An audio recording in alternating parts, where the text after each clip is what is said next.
تو حسد کا علاج تو یہ ہے، یہ سوچنا چاہیے بھائی میرے جلنے سے اس کا ہوگا کچھ بھی نہیں، میں ہی جل جل کے کالا ہو جاؤں گا، اس کا کوئی نقصان نہیں ہے۔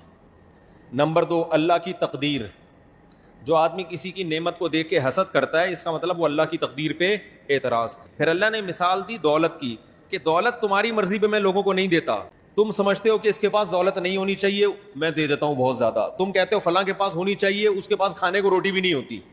تو جب دولت جو کم درجے کی چیز ہے وہ میری مرضی پہ ملتی ہے، تو جس آدمی کو کسی میں نعمت دیکھ کے جلن پیدا ہوتی ہے وہ اصل میں اعتراض کس پہ کر رہا ہوتا ہے؟ اللہ پہ، کہ اللہ مجھ سے مشورہ لے لینا چاہیے تھا معاذ اللہ کہ اس کو یہ نعمت ملنی چاہیے کہ نہیں۔ تو جس کو جو نعمت مل گئی، شہرت ہے، خوبصورتی ہے، دولت ہے، علم ہے، عزت ہے، کچھ بھی ہے، تو آپ بولو بھائی کس کی دین ہے؟ اللہ کی دین۔ یہ کتنی باتیں ہو گئی؟ 2 باتیں۔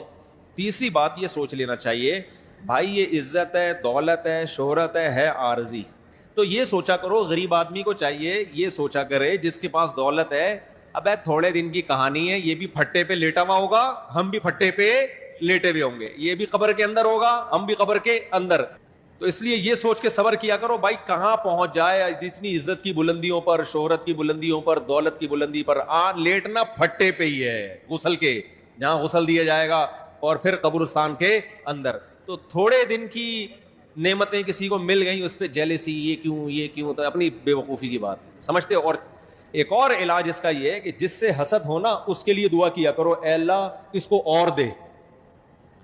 تکلیف تو بہت ہوگی یہ دعا مانگتے ہوئے، بہت غصہ آئے گا کہ یار میں پہلے یہ کہہ رہا ہوں اس کو اتنی بڑی گاڑی مل گئی، میرے پاس رکشا ہے، ریڈی ہے، یہ میرا دوست تھا اور آج گاڑیوں میں گھوم رہا ہے۔ تو دعا کیا کرو اے اللہ اس کو اس جیسی ایک اور گاڑی اور دے دے۔ جب کسی کی تیسری شادی کا سنو، اے اللہ چوتھی بھی کرا دے اس کی، کیونکہ بہت لوگ اس سے بھی تپرے ہوتے ہیں کہ ہماری ایک نہیں ہو رہی، یہاں لوگ کرتے چلے جا رہے ہیں، ٹھیک ہے۔ تو جس کے لیے دل میں حسد کے جذبات ہوں اس کے لیے دعا کرنی چاہیے اے اللہ اس کو اور دے۔ تو تھوڑی دل میں تکلیف تو ہوگی، دل تو چاہ رہا ہوگا اللہ تباہ کر دے، اس کو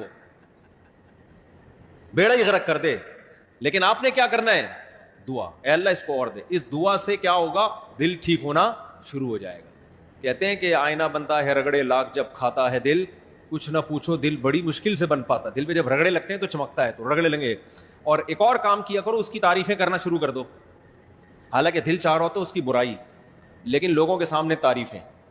اور یہ ہوتا ہے، دیکھو ڈاکٹر ذاکر نائک صاحب آئے نا، بہت زیادہ عزت ہو رہی ہے، تو اب کیا ہے کچھ لوگوں کو سمجھ میں نہیں آ رہا یار ہم لوگ اتنے عرصے سے یہ کام کر رہے ہیں، ہماری اتنی نہیں ہو رہی، اس کی اتنی ہو رہی ہے۔ تو اب وہ کہنے الفاظ تو ہوتے ہیں ہم اصلاح کر رہے ہیں، لیکن لیبل اصلاح کا ہوتا ہے، اندر کیا ہو رہی ہوتی ہے؟ جلن ہو رہی ہوتی ہے، حسد پیدا ہو رہا ہوتا ہے کہ یار یہ کیا ہے۔